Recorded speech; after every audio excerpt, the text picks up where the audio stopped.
the S&P 500 price targets keep pushing higher here.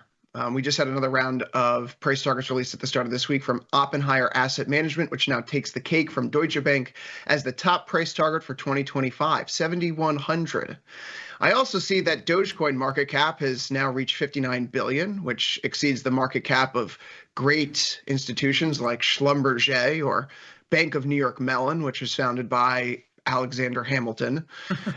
Where are we in the hype cycle right now that we're starting to see some of these excesses crop up in the market? And as traders, should we be worried about these excesses in year-long price targets heading into 2025, Tom?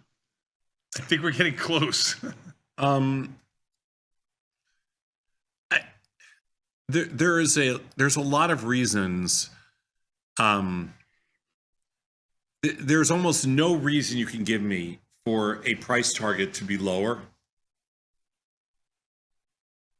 It just goes counter to their entire business model. If you are a large financial service firm and whatever it is you're selling some form of positive drift, passive returns over risk-free rates, you cannot have a targeted negative return. So you have to pick some number. So that's why these numbers are so meaningless, because they're not truly objective. I don't know. I mean, it's bad for business to say Apple's going to 50. It's bad for business to say that the market's not. If I'm going to convince Chris Vecchio to put money into an annuity or a passive index fund or into a managed RIA portfolio or into any single type of upside, 401k, whatever it is, I have to at least be able to support the case that the potential is going to be significantly greater than what you'd make getting risk-free returns. And since you can't control any of that, you have to just believe my story, and don't believe me, believe our analyst who's the best in the business. So that's the hype train, and when it works, it makes the sales process really easy. When it doesn't work, that's a whole. They get fired, and we just find another flunky. It's a whole different problem. Yeah. So I guess the whole issue here for us is, how far do you want to take this? Oh, really, that's it, right? There's nothing else. What do you want to believe and what don't you want to believe? It feels like we're in what's called a Gartner hype cycle. It's actually been a focal point in a Luckbox magazine article a few years ago. But the point is that hype cycles typically follow a trigger event that provokes increasing hype before reaching a peak of inflated expectations. Interest in the trigger event reaches a point of maximum saturation. And while nothing may have actually changed, the focus on the trigger event begins to wane, deflating expectations into a trough of disillusionment. I can't help but think that we're going through that a little bit with crypto right now, as someone who's bet on the side of that for a number of years. We're seeing this 40%, 50% run up in crypto prices across the board. And again, Dogecoin having a market cap greater than Bank of New York Mellon or Schlumberger right now, it warrants taking a step back as a trader and understanding that we're perhaps in the stages of a bubble that's being blown up here. And that's not to say that bubbles can't be profitable to trade, right? As George Soros notes with the reflexivity, as long as you continue to have events and catalysts that feed into the perception of your real legitimacy, then the bubble keeps going up and up and up. So arbitrarily picking a point to fade it is very difficult to do. You can get caught on the wrong side despite being right ultimately over a long enough time horizon. Sure. So as traders, right, if the market wants to be in this environment where we're chasing this ever-growing castle in the sky, you really only have one or two options. You either stand aside or you play ball. And that means you have to trade small and you got to keep your risk really, really tight.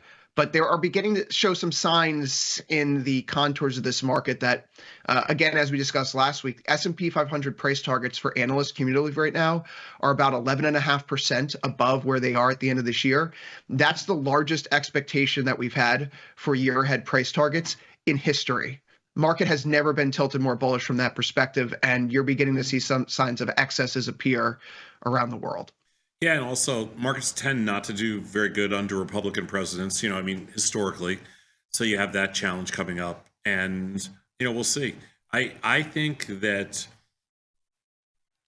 it's going to be very hard for the market over the next couple of years with everything, with all the hype that's been built in, with all the excitement built in, with all the prices already reflecting an incredible amount of optimism, and the prices, trying to get ahead of the market. I think it's gonna be really hard to keep up these numbers, but we'll see. Just because of where the market's been and where right. If we were at lows, I would say something completely different, but we're not. We're at highs. Sure. So yeah, I think it's just gonna be really a challenge for the market to stay up here. I don't see it. I don't see it happening, but we'll see. We were wrong last year, that's for sure. And, we may have by a very large good quarter. margin. What? We may have a very good quarter of earnings coming down the pipeline here for Q4. According to FactSet, while expectations for Q4 earnings have subsided over the last few weeks from about 14% year over year down to about 11.5% year over year, that 11.5% year over year growth rate in earnings for S&P 500 companies would be the fastest or strongest since Q4 2021, which, as we know, Q4 2021 had the wonderful base effect of being the year after the pandemic, and earnings grew about 33% in that quarter year over year. So this could be a very, very strong quarter that puts some big numbers up on the board that kind of reduces some of that, the PEs in this market are far too high right now kind of narrative.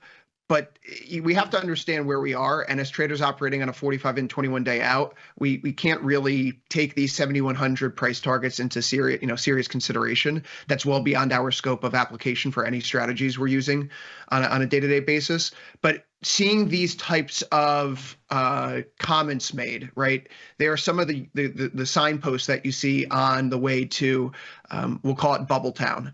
And even as someone who's been a bull for the predominant part of the last 2 years, I'm beginning to feel a little bit uncomfortable and hot under the collar with some of the action that I'm witnessing and some of the exuberance that's popping up. Yeah, I mean, part of it's a little bit. The exuberant part is harder. For me to see this time around. I've seen it in the past, but I don't really see it as much this time around. What's easier for me to see this time around is the lack of concern. Yes. That's the more obvious thing, like complacency and volatility. Yeah, just everything. Nobody, there is no fear right now. Mm-hmm. There's no shorts, there's no fear. So I think it's just a little different than in the past. But listen, that's what makes a market.